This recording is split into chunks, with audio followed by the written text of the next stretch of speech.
يلعب بالكرة، فرصة وهدف. أول الأهداف في ملعب 11 بمدينة طرابلس. نادر كارا يفتح الأهداف في ملعب 11.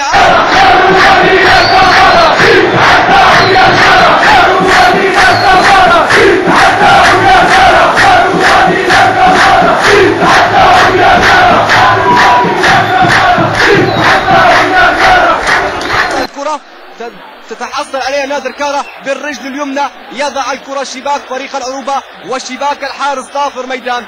3 دقائق والهدف اللي جاء في الدقيقة الثالثة. تمريرة كانت رائعة من سامر سعيد، وهذه فرحة نادر كارا بأول الأهداف بملعب محمد المغربي. يلعب كرة وهدف ثاني لفريق الأهلي بطرابلس. لن يتمكن فريق الأهلي بطرابلس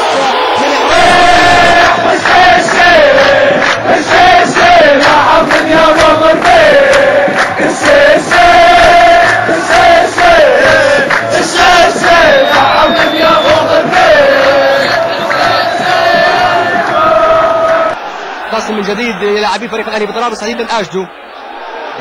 ما زالت الكره مستمره للعب الى نادر كارا الى محمد هدف ثالث لفريق الاهلي، هدف ثالث لفريق الاهلي بطرابلس عن طريق اللاعب صاحب الهدف.